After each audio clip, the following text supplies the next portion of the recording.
podemos ler no livro de Vlasis Rasia, chamado Demolish Them, publicado em grego em Atenas no ano 2000, o seguinte: em 314 d.C., imediatamente após sua legislação completa, a igreja cristã ataca os não cristãos. O conselho de Ancira denuncia o culto à deusa Ártemis. Em 324 d.C., o imperador Constantino declara o cristianismo como religião oficial do Império Romano. Em Didima, na Ásia Menor, ele saqueia o oráculo do deus Apolo e tortura até a morte os sacerdotes pagãos.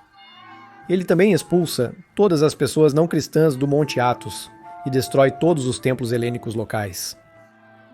326 d.C., Constantino, seguindo as instruções de sua mãe Helena, destrói o templo do deus Asclépio em Aigai, Quiliquia, e muitos templos da deusa Afrodite em Jerusalém, Afacá, Mambré, Fenícia, Baalbec e assim por diante. Em 335 d.C., Constantino saqueia muitos templos pagãos na Ásia Menor e na Palestina e ordena a execução por crucificação de todos os magos e adivinhos. A lista continua e lista todas as atrocidades que os primeiros cristãos desencadearam sobre a população pagã desprevenida após Constantino. Mas há um problema com essa lista. É quase inteiramente fictícia. Por isso devemos ter um cuidado extra ao ler coisas sobre este fascinante período em que o cristianismo triunfou sobre a antiga religião greco-romana. Devemos ter um cuidado extra ao confiar prematuramente em qualquer coisa sobre essa questão muito interessante que interessa a muitos de nós que passaram a se interessar pela história romana tardia. Ou seja, quantos cristãos fanáticos realmente destruíram dos antigos templos greco-romanos no final do Império Romano? Podemos reconstruir isso? Isso, queridos amigos, da história do final do Império Romano, vamos tentar responder neste vídeo. Quando leio opiniões sobre este tópico, ou livros, ou assisto vídeos no YouTube sobre a transição do Império Romano de sua religião tradicional greco-romana para o cristianismo, percebo que existem duas visões principais. Há um lado que tem visões semelhantes à lista anterior, o lado de Vlasis Rassias, que culpa os cristãos após Constantino pela completa destruição de todos os santuários pagãos e a brutal supressão da antiga fé greco-romana.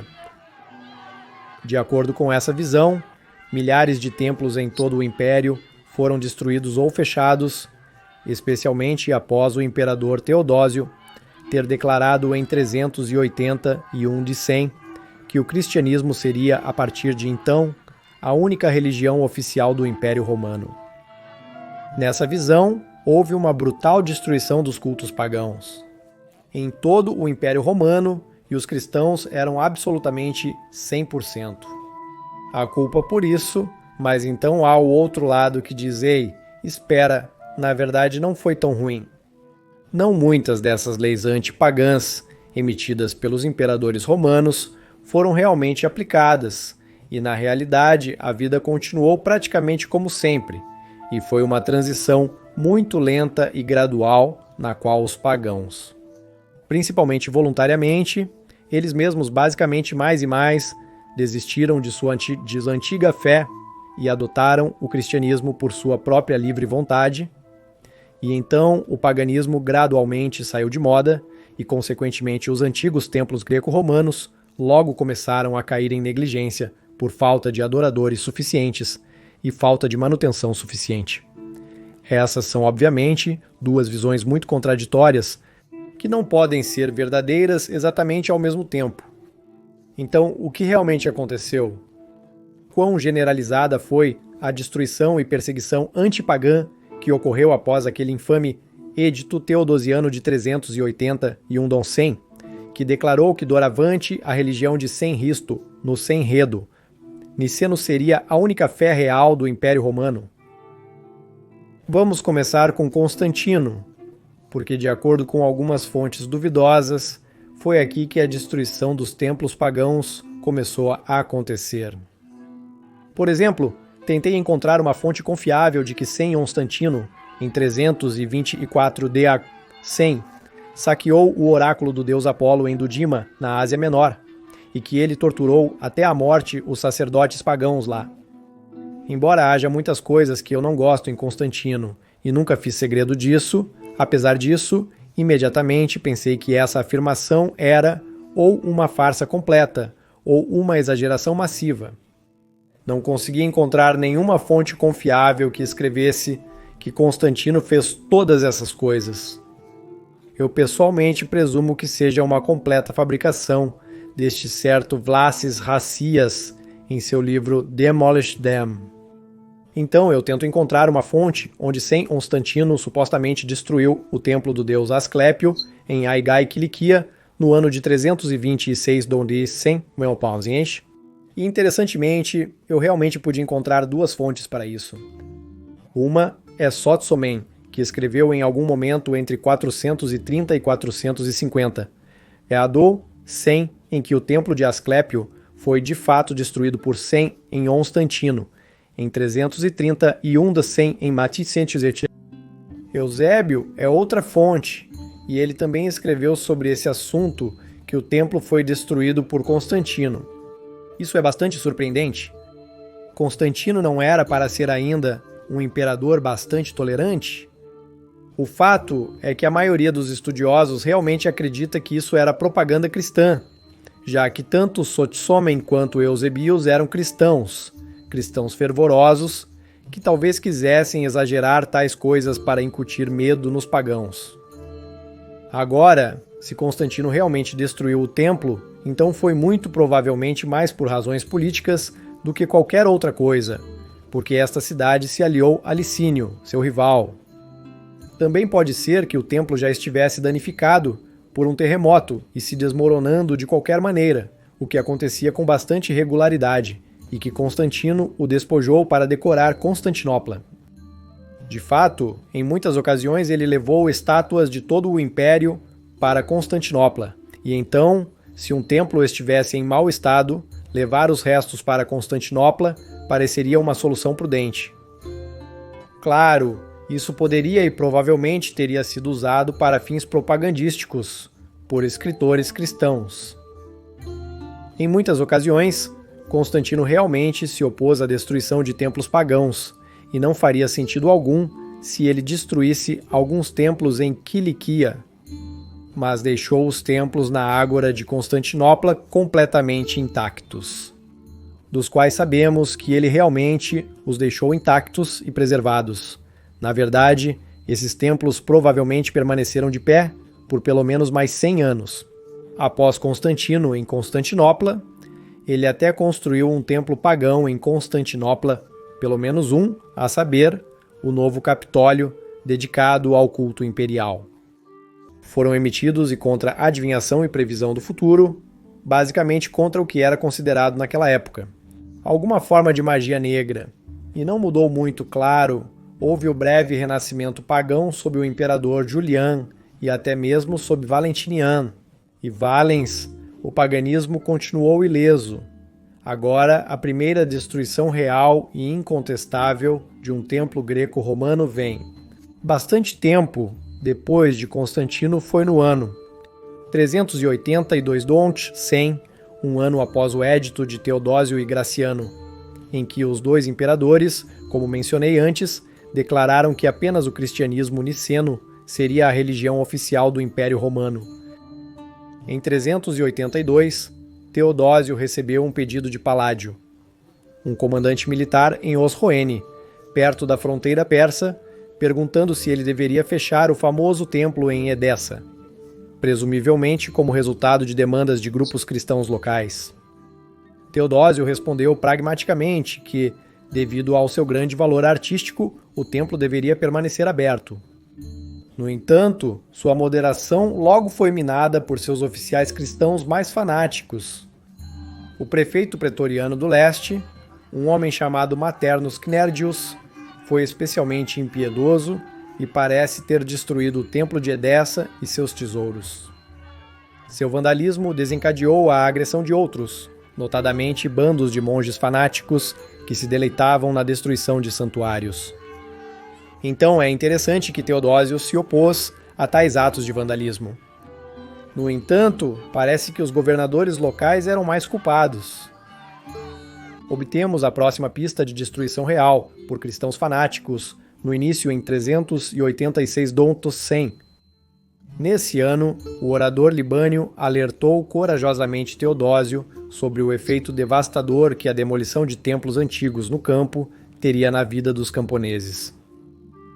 Ele detalhou como monges fanáticos se apressavam em atacar os templos com paus e pedras e barras de ferro, e em alguns casos, desprezando estes com mãos e pés. Então, segue a desolação total, com o despojamento de telhados, demolição de paredes, a derrubada de estátuas e o derrube de altares, e os sacerdotes devem ficar em silêncio ou morrer. Depois de demolir um, eles correm para outro, e para um terceiro, e troféus empilhados sobre troféu em contravenção à lei. Tais ultrajes ocorrem até mesmo nas cidades, mas são mais comuns no campo.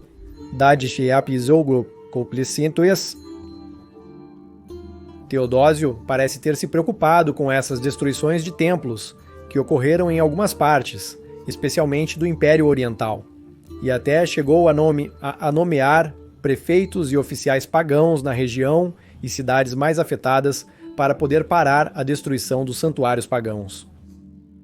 Acho muito interessante e notável que Teodósio, embora pareça muito intolerante no papel, parecia ser muito mais tolerante com o paganismo na vida real. Parece-me que ele tentou jogar um jogo duplo. Isso, infelizmente, acabou falhando e ele perdeu o controle da situação. Isso se mostraria especialmente em 392 ano do Senhor. Naquele ano, houve confrontos entre cristãos e pagãos em Alexandria, que culminaram na destruição do Serapion, um complexo de templos incrivelmente impressionante e belo dedicado ao deus Serapis. Parece que Teodósio apenas emitiu uma lei, proibindo os pagãos de realizar alguns rituais, mas não de destruir quaisquer templos. No entanto, ele novamente perdeu o controle da situação, pois é claro que essas leis, muitas vezes vagas, eram frequentemente interpretadas de acordo com a interpretação dos governadores locais. Se houvesse um governador local fanático cristão, você pode imaginar o que aconteceria. No caso de Alexandria, o édito de Teodósio incentivou uma multidão fanática cristã a derrubar e destruir um impressionante santuário pagão. Curiosamente, quando as notícias disso chegaram ao imperador, ele ordenou que os manifestantes cristãos fossem punidos. No entanto, aqui também a aplicação dessas penalidades estava novamente muito nas mãos das autoridades locais. No entanto, depois de 392 d.C., as coisas mudariam, porque depois dessa data, as leis de Teodósio se tornariam muito mais rigorosas. Suspeita-se que o prefeito pretoriano romano oriental, Rufinus, estava por trás disso e não a influência de Ambrósios de Milão. Rufinus era um cristão fanático e parece que ele conseguiu emitir algumas leis em nome do imperador. É realmente apenas depois de 392 que os templos pagãos foram ordenados a fechar. Mas, como você pode imaginar, aqui também isso variou muito de província para província e estava, como tantas vezes, no poder dos magistrados locais quão fortemente colocar essas leis em prática. Por exemplo, a Dalmácia era considerada um reduto pagão, mesmo 70 anos depois, e nenhum imperador oriental declarou guerra à Dalmácia por causa disso. A promulgação das leis parece ter sido novamente completamente deixada aos governadores locais. Em Roma, no entanto, deve ter havido um efeito, porque já no início dos 400, Jerônimo escreveu que teias de aranha e poeira começavam a cobrir os antigos templos pagãos e que até mesmo o magnífico templo de Júpiter, no Capitolium, estava começando a ser coberto com poeira e teias de aranha. Houve um breve renascimento pagão sob o efêmero imperador romano ocidental, Eugênio, de 392 a 394, mas após a Batalha do Rio Frígido, os templos foram fechados novamente. E as coisas voltaram a ser como eram em 392 antes de Eugênio subir ao poder. Então foi nos anos 390 que eu veria o ponto de virada definitivo com as leis mais rigorosas de Teodósio. Isso encorajou especialmente os cristãos fanáticos, mesmo que Teodósio ele mesmo possa ter sido surpreendentemente leniente às vezes, e ele pode nem mesmo ter pretendido a destruição dos templos pagãos. Mas, infelizmente, suas leis poderiam ser interpretadas dessa maneira, especialmente pelos oficiais locais cristãos mais fanáticos. Uma mudança massiva de pensamento também ocorreu, e vemos, começando nos anos 390, a autoridade imperial agora sendo colocada acima da liberdade intelectual, terminando mais de um milênio de pensamento livre. O Estado romano, antes muito tolerante em termos religiosos, agora se tornava cada vez mais intolerante em relação ao seu próprio passado greco-romano. Como consequência, surgiria a desunião e uma fragmentação da sociedade romana, e isso em um momento em que a unidade teria sido extremamente necessária. A destruição ativa de templos continuou a ocorrer, embora tenhamos que dizer que eles não eram muito difundidos. Um ato notável ocorreu em 402 de 100, quando Porfírios ordenou a destruição de 8 templos pagãos em Gaza. Curiosamente, porém, tais atos de fanatismo religioso e vandalismo eram, mesmo naquela época, a exceção e não a regra. Em muitos outros lugares, entretanto, parece que ainda não ocorreu tal violência, especialmente no Império Romano Ocidental, que ainda era muito mais pagão do que o Oriente. No entanto, o que é incontestável é que as leis antipagãs continuaram a ser emitidas nos 400. Ser pagão se tornou cada vez mais difícil. Eles foram cada vez mais excluídos da vida pública e cada vez mais frequentemente impedidos de ocupar cargos públicos de alto escalão. Assim, os pagãos escolhiam cada vez mais esconder sua verdadeira fé, principalmente nas cidades. Você não encontraria muitos pagãos abertos nos anos 430, exceto por alguns redutos pagãos notáveis. Como mencionado antes, era a Dalmácia, onde mesmo tão tarde quanto os anos 460, o paganismo era tolerado. Por volta de 460, o imperador romano ocidental Majorian, nominalmente um cristão, chegou até a proteger os antigos templos pagãos por lei, emitindo punições severas para sua destruição. No início dos anos 470, o imperador Antêmio até considerou restaurar o templo de Júpiter em Roma e reabri-lo. Outro reduto pagão era a cidade de Afrodisias, na Ásia Menor, onde mesmo no final dos 400 ainda podíamos encontrar impressionantes estátuas sendo feitas como nos velhos tempos. Mas mesmo em Atenas, enquanto a intolerância crescia, filósofos neoplatônicos pagãos estavam, surpreendentemente, ensinando sem problemas, ao que parece. No meu último vídeo, eu falei sobre esse fascinante e surpreendente acontecimento. E o auge desta academia neoplatônica foi surpreendentemente tarde, nos anos 480 do Bial 100, então em Antioquia, por exemplo, os pagãos e cristãos se davam surpreendentemente bem. E nessa cidade ainda havia Jogos Olímpicos, realizados nos anos 500, dar 100 em de fato até 521 dos 100 em surpreendentemente tarde em Roma. Os festivais pagãos como os Lupercaus ainda eram realizados, mesmo nos anos 530, e para complicar ainda mais, muitos cristãos pareciam ter mantido as antigas obras de arte pagã em alta estima, por exemplo, a estátua de Atena Promachos. A antiga estátua que guardava o Partenon em Atenas não foi destruída, como você pode ler tantas vezes em muitos livros, mas como se vê, foi muito provavelmente levada para Sem em Constantinopla em 465. Sem em onde, então, em algum momento foi erguida no Fórum de Sem em Constantino, uma enorme estátua pagã no meio de Sem em Constantinopla. Se os cristãos estavam destruindo santuários pagãos e estátuas pagãs para a esquerda e para a direita, então como exatamente isso se encaixa na imagem de que eles ergueram uma enorme estátua pagã no meio de Constantinopla? E mais, não só havia uma estátua de Atena no Fórum de Constantino, mas também de Hera e Afrodite, depois de 12 sereias e até mesmo de Tétis na forma de um elefante. ou como se encaixa que muitas estátuas pagãs estavam adornando muitos edifícios em Constantinopla, bem no século VI. Nas termas de Zooxippos, podíamos ver uma impressionante coleção de estátuas de Apolo, Afrodite, Poseidon e muitos outros.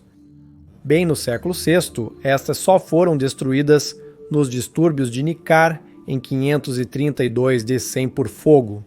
Então havia a coleção de Lausos, um nobre e camareiro na corte de Teodósio, segundo que tinha uma enorme coleção de arte pagã, e Lausos era cristão. Ele tinha muitas estátuas de todo o império. Mais notável é que até a estátua de Zeus de Olímpia, uma das 7 maravilhas do mundo antigo, criada pelo lendário Fídias mais de 800 anos antes, esta magnífica estátua também fazia parte de sua coleção.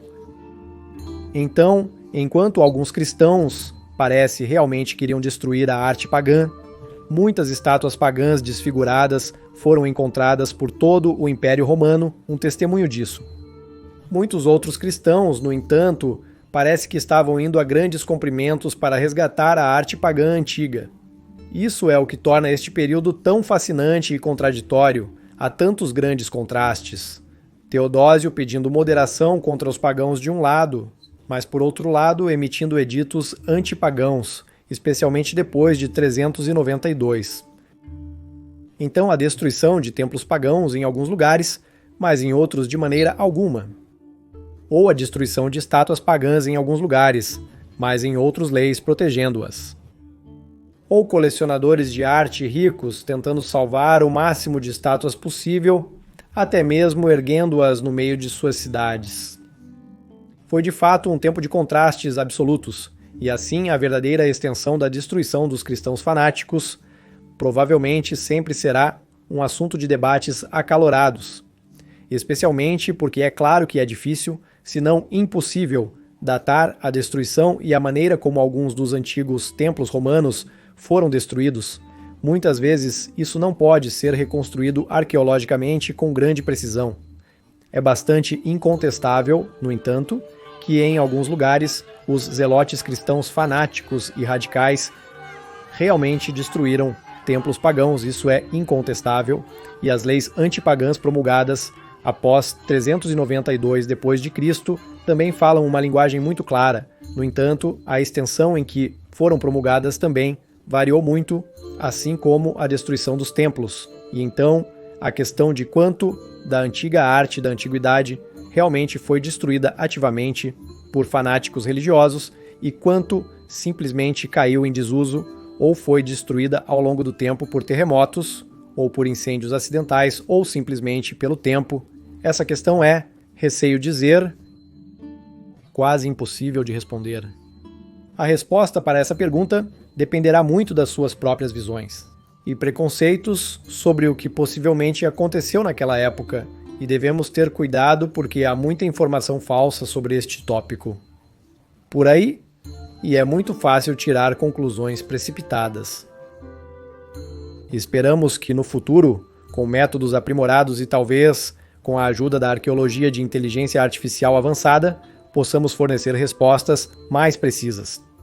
Mas até lá, queridos amigos da história romana tardia, só podemos especular sobre a verdadeira extensão da destruição dos templos pagãos a partir de algum momento no século IV d.